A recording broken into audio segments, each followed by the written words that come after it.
Olá a todos, sejam muito bem-vindos aí a mais uma aula.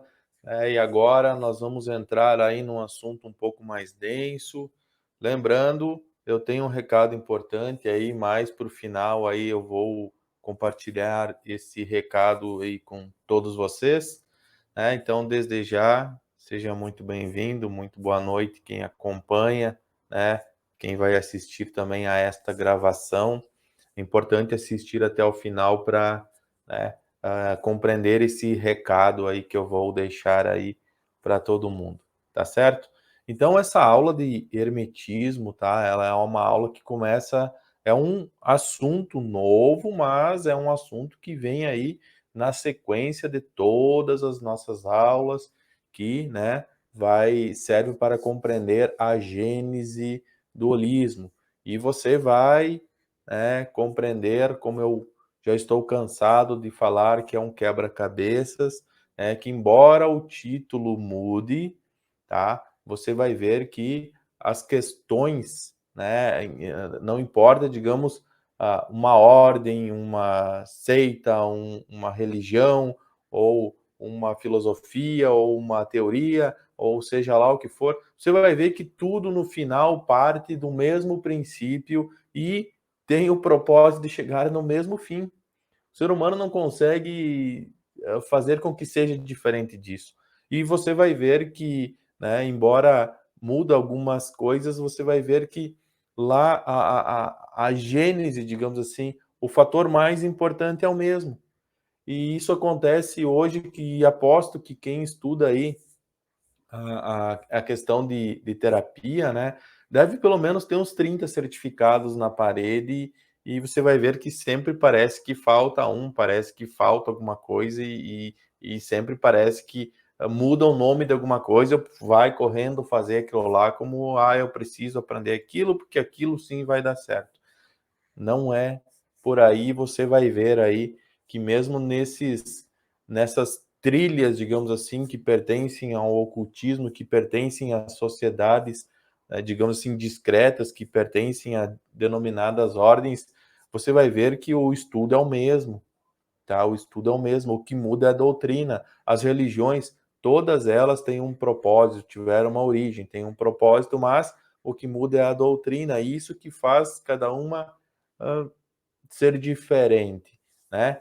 Mas vamos aí falar ou então hoje sobre o hermetismo e basicamente sobre o corpo humano. Vamos falar só um pouquinho, vou falar só uma pequena introdução disso para você ver aí que conforme eu for falando, o seu próprio cérebro vai fazendo links com algo que a gente já viu, embora seja um assunto aí um pouco diferente, um pouco aí, digamos assim, que nós falamos muito sobre a gnose, né? E eu falei que nós íamos falar outros assuntos, e mais adiante também vamos entrar na questão de religião, e você vai ver que tudo, né, basicamente tem os mesmos princípios, e vai começar a ficar claro aí para você a partir disso. Então, vamos falar agora sobre hermetismo, o corpo humano. Já aproveita e deixe seu like aí. Mas olha só, dentro do hermetismo, o homem é a imagem e semelhança de Deus.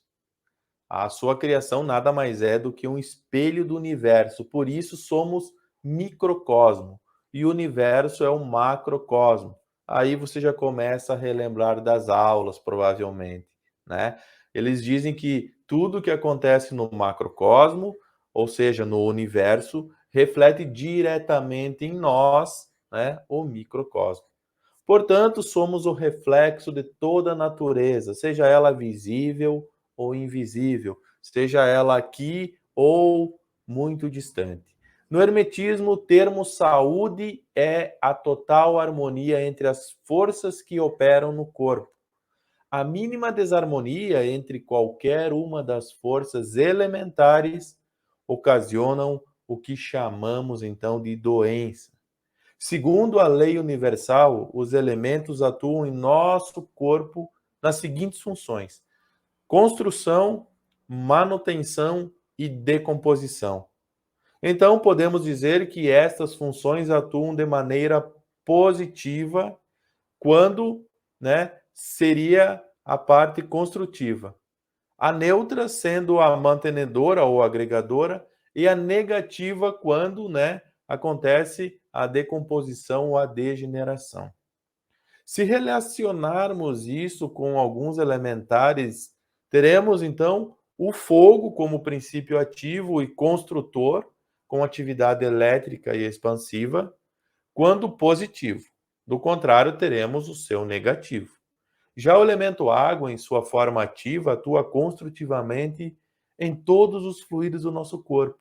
Se negativa, é decompositora. Já o elemento terra, em seu princípio ativo, ele é construtor, fortalecedor, revigorante. E em seu negativo, é o oposto disso. O ar tem a função reguladora, tanto do fluido elétrico do fogo, quanto o magnético da água em nosso corpo, mantendo assim o equilíbrio. Por isso que o ar é um elemento neutro e mediador. Então, se nós partirmos desses elementares e suas forças influenciadoras no nosso corpo, podemos dividir dentro do hermetismo suas atuações em nosso corpo da seguinte forma. O elemento fogo, ele é atribuído à cabeça, a água atribuída ao ventre e o ar é atribuído ao tórax, sendo este o mediador entre o fogo, né, a cabeça e a água. Já o elemento terra, ele compõe todo o restante, né, ossos, enfim, do nosso corpo. Então, tudo que é ativo está relacionado à cabeça, ao fogo. Já, né, na região do ventre seriam os líquidos. E ocorre o oposto, né? Pois na região dos líquidos existe a eliminação, né? E o no fogo a ativação.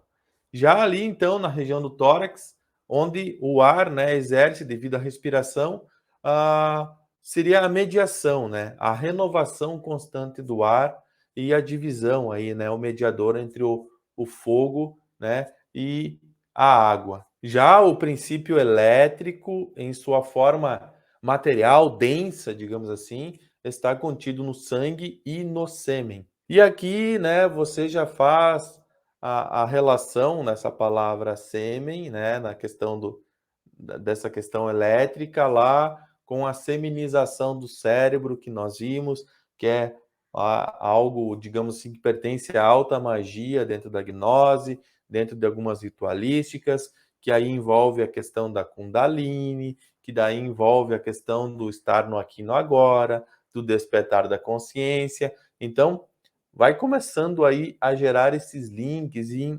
unir todo esse conteúdo aí para você começar a perceber o que eu falei no início aqui da nossa aula, né? Que não existe um novo, ninguém cria nada, tudo parte a partir, né, de alguns mitos, seja o que você imaginar. Até a própria ciência nasceu disso e nós vamos ver aí mais adiante. Então, sabemos que o elemento fogo produz em nossos corpos o fluido elétrico e o elemento água o fluido magnético. Sendo que cada um desses elementos possui dois polos de irradiação, o polo ativo e o passivo.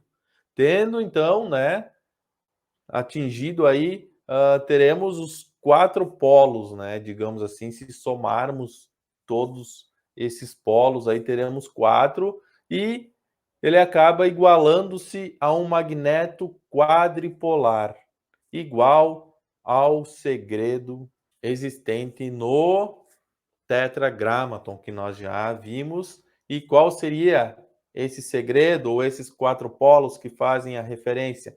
Yo, Re, Val, Re. Isso, né, da cabala que existe aí dentro do tetragramaton, que, né, é aquela palavra, digamos assim, impronunciável que faz referência a um Deus. Por isso que o magnetismo, né, emanado do nosso corpo, de dentro para fora, é conhecido aí como magnetismo vital. E assim, teremos um lado do nosso corpo passivo e o outro ativo. E sempre o lado ativo está relacionado com a mão predominante, aquela que você usa aí para escrever. E quanto maior o equilíbrio dessas forças elementares interna, maior a força eletromagnética externa. Lembro, né, aqui que esse magnetismo, essa eletricidade que estamos falando no hermetismo, não é a mesma comumente que conhecemos nos livros. Isso a gente está fazendo apenas uma analogia que é muito importante você, né, saber dessa analogia, tá certo? Porque mais adiante vai sendo importante. E muito importante também o equilíbrio interno dessas forças, pois um pequeno desequilíbrio teremos consequências, né, e um exemplo disso, né, por exemplo, o fogo. Quando o elemento fogo está acima do normal, sentiremos sede. O mesmo com o elemento ar, sentiremos a fome, e o elemento água sentiremos o frio. Já o elemento terra, sentiremos o cansaço. Quanto às polaridades ativas ou passivas dos fluidos elétricos e magnéticos, eles têm a função de produção dos efeitos ácidos, seja do ponto de vista da química ou alquímico, tanto nos corpos orgânicos ou inorgânicos. E mais adiante a gente vai entender melhor isso, tá?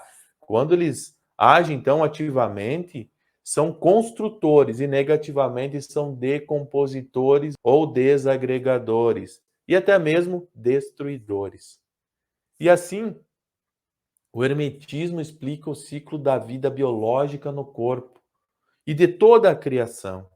Surge, cresce, amadurece e morre. E se você percebeu aqui, né, nós utilizamos os 4 elementos, né? Fogo, ar, terra, né, e a água.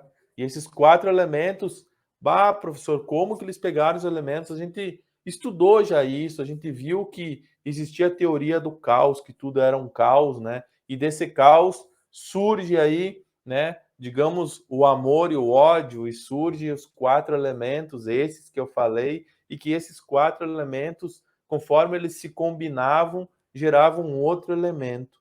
E esse outro elemento se combinando com outro gera outro, e assim deu origem a tantas outras coisas, e a gente saiu do ciclo e foi para uma linha reta, né? E essa questão dessas explicações que eles não acreditavam que do nada surgiu tudo, em sim, do caos surge aí o equilíbrio, né, entre o amor e o ódio, surge o equilíbrio, e desse equilíbrio foram se juntando, né, dois compostos formando o terceiro, e não por isso que tem aquele ditado, 1 mais 1 não é 2.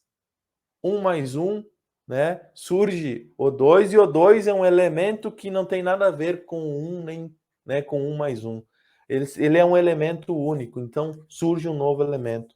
Por isso que, né, o hermetismo traz esses elementares agindo sobre o nosso corpo, que tem toda essa questão, essa é a explicação. Por isso que eu disse, né, que nada vem do nada, não é que uma ordem tem explicações que ninguém sabe de onde veio e é um segredo deles, não.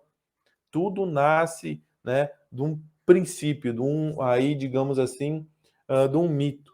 O Deus monoteísta, a gente viu lá, né, relacionado ao faraó, que é o Deus do cristianismo hoje, que nasceu, né, o seu Deus abstrato de um mito, mas enfim. O que eu quero falar aqui, né, e o recado que eu queria dar para vocês, é que vocês vão perceber que as aulas vão ficar bem densas agora. Nós vamos unir muitos elementos, vamos trabalhar com a questão aí, né, desses elementares. A gente sabe que muitas vezes, quando a gente vai usar uma palavra, ela não significa exatamente a palavra, o símbolo que nós conhecemos, mas esse símbolo dentro do universo do ocultismo, que eles utilizavam, né, esse vocabulário justamente para ninguém conseguir decifrar, porque naquela época, né, se remetesse, né, a esses experimentos, você era condenado, era morto, enfim. Então, se criava esses símbolos, esse vocabulário oculto justamente para ninguém decifrar, tá certo? Então, as aulas vão ficar mais densas, mais complexas. E eu quero dizer aqui para você que eu vou ficar uns 4, 5 dias aí sem divulgar essas aulas, que é para dar tempo de você fazer uma revisão no conteúdo, que você precisa aí, tomar nota, né, de tudo que eu falava que é importante, por mais simples que seja, pelo seguinte, porque esse conteúdo agora, e vamos começar a entrar em algumas práticas também, e esse universo hermético ele vai conduzir para isso, e nós precisamos dominar tudo que foi dito. Porque se eu parar as aulas, né, às vezes a aula vai ter 30 minutos, só que essa aula vai demorar 2 horas, porque se eu for ficando fazendo, relembrando esses links, "Ah, você viu que aqui a gente estudou lá, por isso que aconteceu isso e tal", nesses links a gente vai demorar muito tempo. Então eu preciso que você já tenha esse entendimento para você compreender a aula, do contrário você não vai mais conseguir acompanhar nada.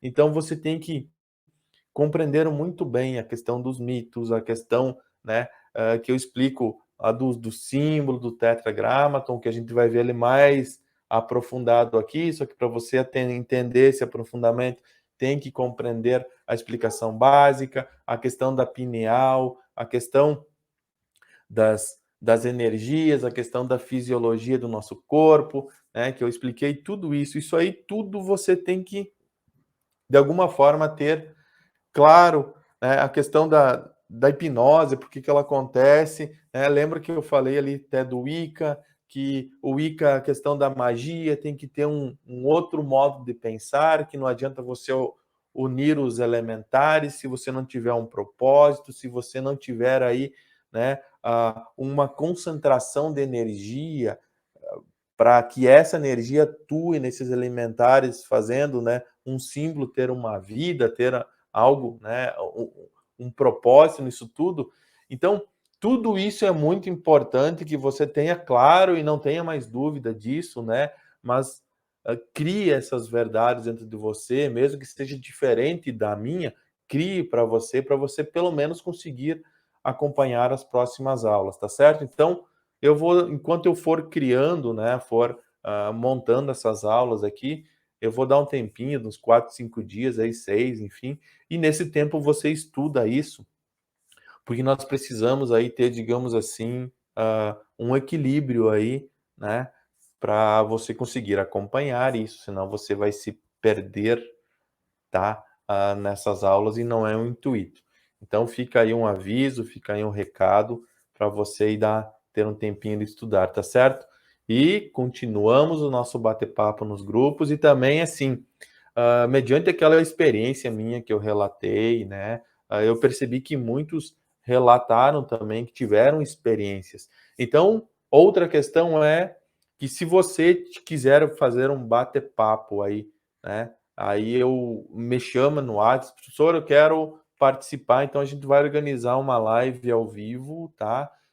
Entre todos que queiram participar, só me avise quem quer participar, quem quiser contribuir a sua experiência, o seu relato, ou que conhece algo assim, quiser compartilhar também, me chama, me avisa que eu vou criar os links aí e a gente combina um dia e todos nós participamos aí, tá? Aí a gente abre cada um a nossa câmera, a gente abre o nosso áudio e a gente bate um papo entre todos nós, até para gente se conhecer, né? Para todo mundo ficar conhecer aí quem é quem, tá certo? E debater essas experiências, tá ok? Então, muito obrigado, muito boa noite por ter acompanhado aí e até, né, a nossa próxima aula. Valeu, até mais.